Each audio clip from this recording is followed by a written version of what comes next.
Hello guys, my name is Shivam. I'm here once again with a new video.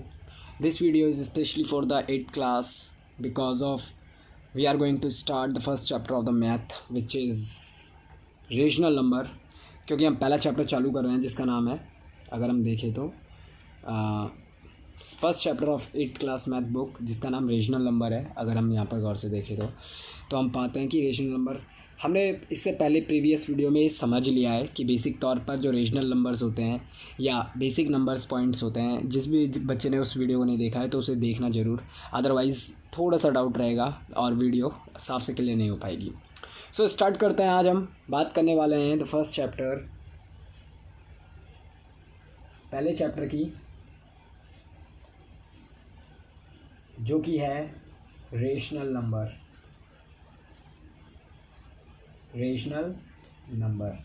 लेकिन इस chapter को शुरू करने से पहले हमारे को कुछ बेसिक बातों का ध्यान रखना पड़ेगा. कहने का मतलब यह है, इस चैप्टर को शुरुआत करने से पहले, इस चैप्टर को समझने से पहले हमारे को कुछ प्रॉपर्टीज़ पढ़नी पड़ेगी. प्रॉपर्टीज़ के साथ साथ हमारे को कुछ बेसिक आइडियाज़ लेने पड़ेंगे. यानी इस चैप्टर में हम आगे क्या पढ़ने वाला है. जिस भी बच्चे ने ये बेसिक आइडिया समझ लिए वो आसानी से इस क्वेश्चन या इस चैप्टर को आगे कंटिन्यू कर सकता है. तो सबसे पहले दोस्तों हमारे को ये समझना ज़रूरी है, जैसे कि मैंने तुम्हारे को बताया कि हम बात करने वाले हैं आज the first chapter of the 8th class जिसका नाम है रेशनल नंबर. हिंदी में इसे परिमित संख्या कहते हैं. इस चैप्टर को करने से पहले हम कुछ प्रॉपर्टीज़ के बारे में बात करेंगे. सबसे पहले जो पहला वर्ड है जिसके बारे में मैं आपको बताने वाला हूँ, क्योंकि आगे इस चैप्टर में की एक्सरसाइज में हमारे को इसी वर्ड से कॉन्टैक्ट करना है और इसी वर्ड को जानना है. सबसे पहला वर्ड जो है वो मैं बात करने वाला हूँ एडिटिव इन्वर्स. होता क्या है एडिटिव इन्वर्स?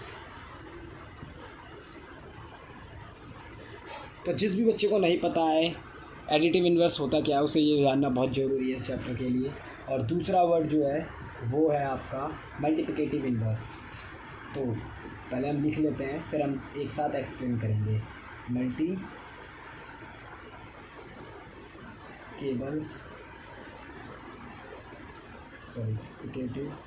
इन्वर्स. सो दोस्तों ये दो वर्ड जो है एडिटिव इन्वर्स और मल्टीप्लिकेटिव इन्वर्स, इनके बारे में आपको ज़रूर से जानना पड़ेगा, अदरवाइज़ चैप्टर को समझना मुश्किल है. तो एक सिंपल भाषा में हम बात करें तो जो फ्रैक्शनल नंबर होते हैं, यानी ऐसे नंबर्स जो भिन्न की संख्याओं में लिखे जाते हैं, उनके लिए बेसिक तौर पर यूज़ किए जाते हैं. एडिटिव इन्वर्स का मतलब ये होता है, अगर मान लो कोई भी दो रेशनल नंबर्स है या दो कोई भी ऐसे नंबर्स है जिन्हें फ्रैक्शन नंबर बोलते हैं, अगर उन दो नंबरों को एडिटिव इन्वर्स हम किसे बोलते हैं, यानी जैसे मान लो मेरे पास 5/7 है, जैसे सपोज़ करो. अब ऐसी क्या संख्या लाऊं कि मैं इस 5/7 से ऐसा क्या घटाऊं कि मेरा जो रिज़ल्ट आए वो क्या है, 0 आए. तो सेम वही नंबर एकमात्र ऐसा ऑप्शन है जो मैं इससे माइनस करके, क्योंकि ये प्लस का है तो माइनस करूँगा तो कट जाएगा.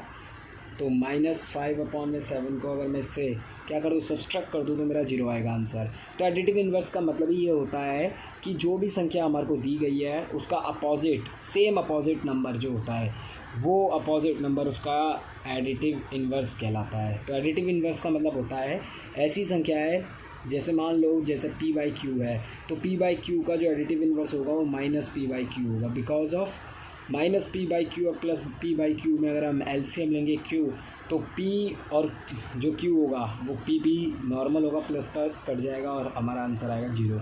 एडिटिव इन्वर्स में हमारे को सेम सब नंबर लेना होता है जो कि क्या हो, उसका हम सीक्वल कह सकते हैं या उसका रूट कह सकते हैं, ठीक है ना, जिससे सॉल्व करने पर हमारे को 0 मिले. वहीं पर अपोजिट होता है मल्टीप्लिकेटिव इन्वर्स. इसमें क्या होता है, मल्टीप्लिकेटिव इन्वर्स का मतलब होता है जो भी हमारे को नंबर दिया गया है, फ्रैक्शन नंबर मान लो जैसे p/q कोई नंबर है, लेट अज्यूम कर सकते हैं हम कि p/q is a fraction number और p/q is a regional number. अगर ये एक रीजनल नंबर है तो ऐसा क्या किया करूँ मैं, यानी इस रीजनल नंबर से ऐसा मैं क्या करूँ जिससे ये जो नंबर है ऐसे क्या करूँ सॉल्व करके कि मेरा आंसर 1 आए. तो जो हमारे को नंबर दिया जाता है, जो भी फ्रैक्शन नंबर होगा, इसको हम क्या करेंगे, हम इसका रिवर्स कर देंगे. यानी डिनोमिनेटर को न्यूमिनेटर, न्यूमिनेटर को डिनोमिनेटर बना देंगे इनटू मिला के, तो इससे हमारा आंसर 1 आ जाएगा। तो अगर मैं q को ऊपर ले आऊँ और p को, इसमें निशान चेंज नहीं होता, बस अंतर ये होता है। बाकी ये एक प्रकार से क्या है, इन्वर्स ही है, ठीक है ना। तो अगर हम इसे ऊपर नीचे कर देंगे, q को हम ऊपर लाए तो q से q कट जाएगा, p से p कट जाएगा, तो हमारा आंसर 1 आएगा। जस्ट सपोज़ करो अगर मेरे पास 5/5 है, अगर मैं इसका मल्टीप्लिकेटिव इन्वर्स बोलूँ तो 7 का इंटू में हो जाएगा 7/5, इससे 5 से 5 कट जाएगा, 7 से 7 कट जाएगा, मेरा आंसर 1 आएगा। यानी जहाँ एडिटिव इन्वर्स में हमारे को जो भी नंबर दिया होगा उसका अपोजिट नंबर लेना होता है, साइन अपोजिट होना चाहिए, वो 0 आना चाहिए एडिटिव इन्वर्स में, और मल्टीप्लिकेटिव इन्वर्स में बराबर में 1 आना चाहिए। जिसके लिए मल्टीप्लिकेटिव इन्वर्स में जो हमारे को नंबर दिया जाता है, ठीक, उसका हम क्या कर देते हैं, उसको हम रेसिप्रोकल कर देते हैं। बट रेसिप्रोकल में हम साइन चेंज नहीं करते हैं यहाँ पर, ठीक है ना। बाकी ये 2 वर्ड अच्छे से बच्चे को पता होना चाहिए, नहीं तो आगे जाके बच्चों को कन्फ्यूज़न होती है, फिर इससे सब बच्चों को समझ नहीं आता है, बाकी प्रॉब्लम होती है। अब हम बात करते हैं प्रॉपर्टीज़ की। ये तो थी अभी तक चैप्टर के डिटेल्स। अब हम बात करते हैं प्रॉपर्टीज़ की, यानी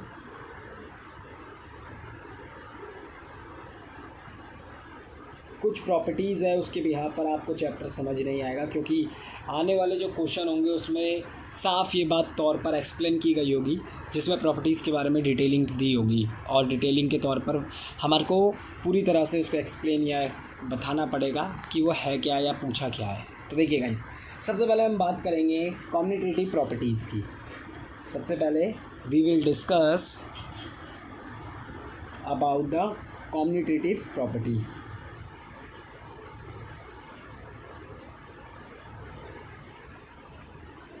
कॉम्यूटेटिव प्रॉपर्टी,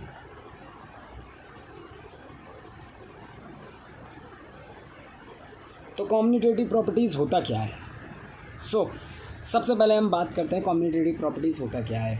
तो ये और कुछ नहीं है, यानी जब हमारे को कोई नंबर दिया हो, जैसे ये नंबर प्लस में या इनटू में होना चाहिए, ठीक है ना, क्योंकि ये जो नंबर होता है ये एप्लीकेबल होता है ओनली ऑन ऐड और मल्टीप्लिकेशन में। कहने का मतलब है, अगर जैसे मान लो मेरे को कोई नंबर दिया हुआ है 5 इंटू में 7, या सपोज़ कर लो मेरे को दिया है 9 प्लस में 2, यानी क्योंकि कॉम्यूटेटिव प्रॉपर्टीज़ हमेशा केवल और केवल मल्टीप्लिकेशन और केवल एडिशन में ही काम करती है। तो इतना बात तुम्हारे को पता होनी चाहिए कि बेसिक तौर पर हम बात क्या कर रहे हैं। तो सबसे पहले हम बात करते हैं है क्या कॉम्यूटेटिव प्रॉपर्टीज़। तो कॉम्यूटेटिव प्रॉपर्टीज़ और कुछ नहीं है, इसमें होता है जो भी हमारे को संख्या दी होती है ना, उसको हम क्या करते हैं, उसको ये जैसे मान लो ये लेफ़्ट हैंड साइड है, तो उसके बराबर के राइट हैंड साइड में उस नंबर को अपोजिट करके लिखा जाए।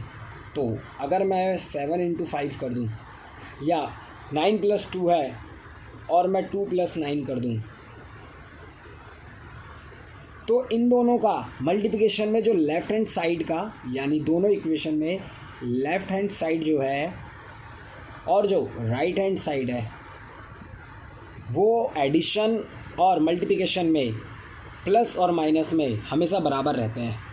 इसी को हम कॉम्यूटेटिव प्रॉपर्टीज़ बोलते हैं। कई बार हमारे को आने वाली एक्सरसाइज में हम देखेंगे कि क्वेश्चन हमारे को दिया होगा, यानी और लेफ़्ट हैंड साइड से राइट हैंड साइड में वैल्यू को चेंज कर दिया जाएगा और वो हमसे पूछेगा ये कौन सी प्रॉपर्टीज़ है। तो ये बात बच्चों को पता नहीं चाहिए कभी भी इस तरह से। जैसे मान लो यहाँ पर हम ऐसे भी ले सकते हैं, जैसे मैंने बोला P into q is equal to q into p.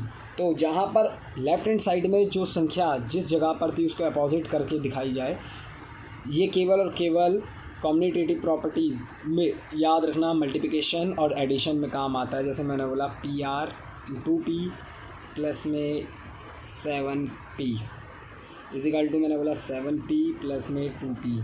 तो इस प्रकार के जो रूल्स होते हैं ये कॉम्यूटेटिव प्रॉपर्टीज़ कहलाते हैं, क्योंकि इनमें वैल्यू चेंज नहीं होती है। जैसे यहाँ पर अगर हम देखो 5 को 7 से इंटू करेंगे तो 35 आएगा आंसर में, और यहाँ पर 7 को 5 से करेंगे तो 35 ही आएगा। वहीं पर एडिशन में देखो 7 to 9 11 होता है, और यहाँ पर अगर जोड़ूंगा 7 to 9 11 होता है। अच्छा, दूसरी बात बच्चे के दिमाग में ये रहता है कि ये केवल इनटू और प्लस में ही क्यों होता है, बिकॉज ऑफ अगर हम यहाँ पे सब्सट्रैक्ट करें तो लेफ्ट हैंड साइड से राइट हैंड साइड की वैल्यू चेंज हो जाएगी। जैसे सपोज़ करो एक एग्जांपल ले लेते हैं, मैंने बोला 7 माइनस में 3, इजिकल टू, अब मैं इसका साइन चेंज कर देता हूँ, -3 माइनस, या मैं इसको साइन की चेंज कर देते हैं 3 - 7। तो बेसिक तौर पर लेफ्ट हैंड साइड में हमारा आएगा आंसर 4 और राइट हैंड साइड में हमारा आंसर आएगा, अगर मैं 3 में से 7 नहीं जाएगा लेकिन -4।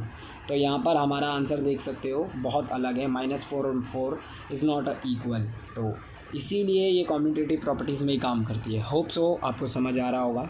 अब हम बात करते हैं the second property of the chapter which is known as the name of associative properties. किसी भी प्रकार का कोई भी डाउट हो, एसोसिएटिव प्रॉपर्टी, क्योंकि इन प्रॉपर्टी के बिना आप चैप्टर को कर नहीं पाएंगे और विदाउट द नॉलेज खामखा इस चैप्टर को करना बेकार हो जाएगा, क्योंकि जब तक हमारे को बेसिक नॉलेज नहीं होगी हम चैप्टर को एक्सप्लेन भी नहीं कर पाएंगे। एसोसिएटिव प्रॉपर्टीज़ क्या होती है, जल्दी जल्दी। तो जैसे ही कम्यूटेटिव प्रॉपर्टी जो होती है ये केवल और केवल किस में काम करती है, ये एप्लीकेबल है, साथ ही साथ जिन बच्चों को नहीं पता उनके लिए लिख रहे हैं, applicable for addition and multiplication, addition and multiplication, multiply लिख देते हैं शॉर्ट में, ठीक है ना। तो ये बच्चे को ज़रूर पता होना चाहिए। अब हम बात करते हैं एसोसिएटिव प्रॉपर्टीज़ होती क्या है। The second property of the chapter, associative property और कुछ नहीं है, जब अब कोई भी फ्रिक्शन हमारे को ब्रैकेट में दी जाए और ब्रैकेट के यानी लेफ्ट हैंड साइड वाला पार्ट, जैसे सपोज़ करो अगर मेरे को कोई नंबर ऐसे दिया हुआ है, मैं लिखता हूँ a/b, और अगर मैं उसे प्लस में ब्रैकेट डालकर अगर मैं उसे कर दूँ c/d प्लस में e/f। अब यहाँ पर सारे ब्रैकेट में है और सारे प्लस में है, क्योंकि ये जो एसोसिएटिव प्रॉपर्टी होती है ये भी केवल एप्लीकेबल होती है मल्टीप्लिकेशन और एडिशन में। फिर अगर मैं इसके लेफ्ट हैंड साइड में जिस तरह से दिया हुआ है, अगर ये प्लस प्लस में है, क्योंकि यहाँ पे ही प्लस है बाहर ब्रैकेट के और अंदर भी, और अगर ये वहाँ जाकर कुछ ऐसे हो जाए कि c/d ब्रैकेट में यानी प्लस अपॉन में a/b प्लस में e/f,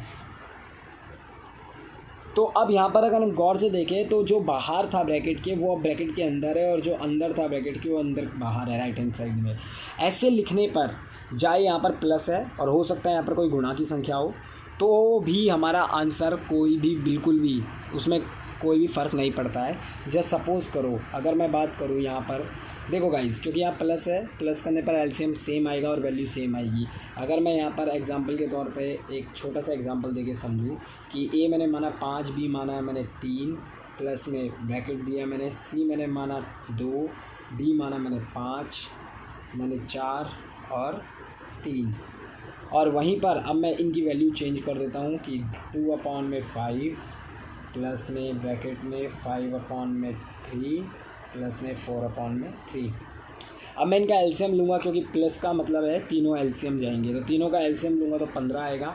और लेफ़्ट हैंड साइड और राइट हैंड साइड को हम मैच करके देखते हैं कि हमारी वैल्यू में क्या अंतर आता है।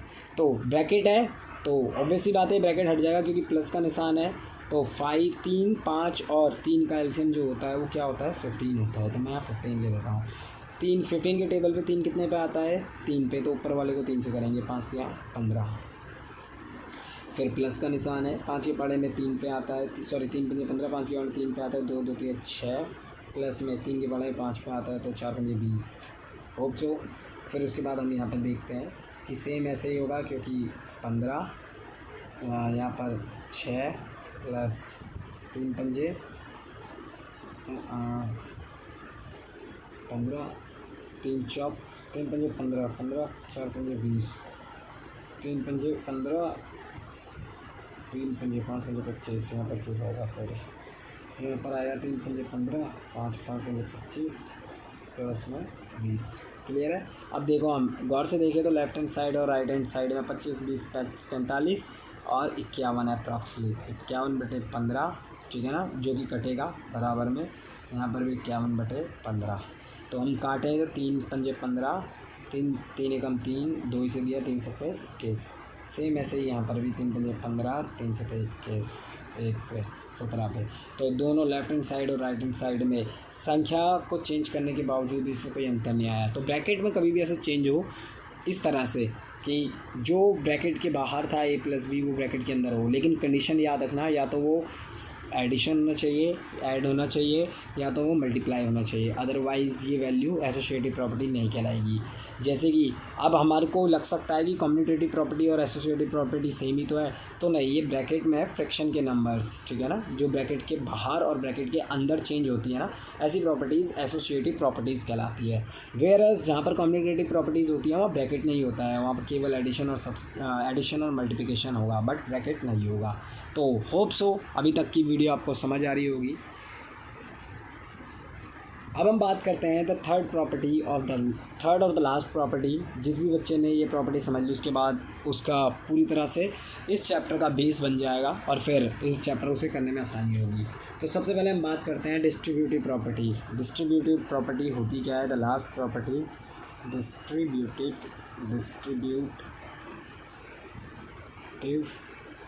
प्रॉपर्टीज।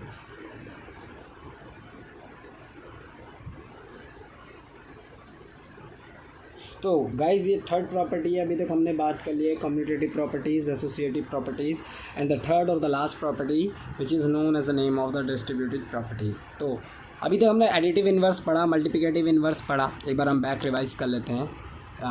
सबसे पहले हमने बात की एडिटिव इन्वर्स की, फिर हमने मल्टीप्लिकेटिव इन्वर्स की बात की, फिर प्रॉपर्टीज़ में हमने कम्यूटेटिव प्रॉपर्टीज़ की बात की, एसोसिएटिव प्रॉपर्टीज़ की बात की, और हम the last property of the chapter is distributed properties.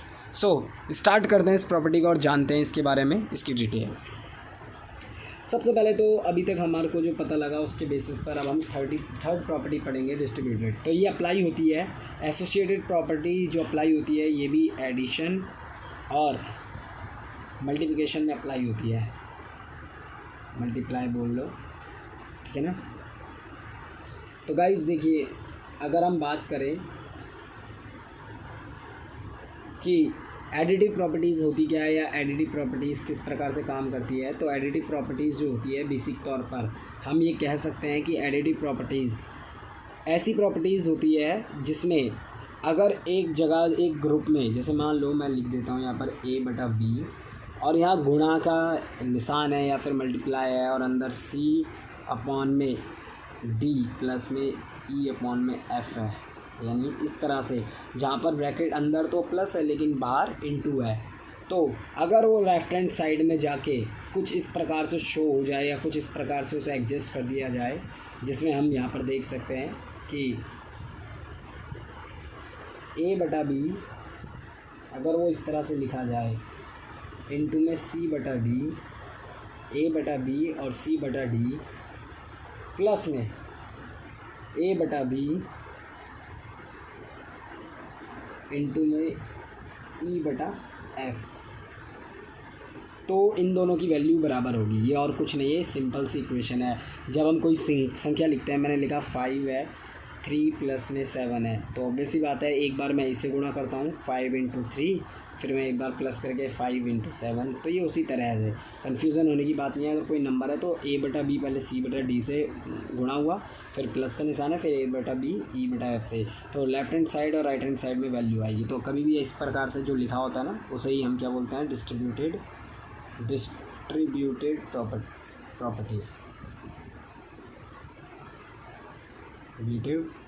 Property. तो होप सो आपको अभी तक सारी प्रॉपर्टी समझ आई होगी।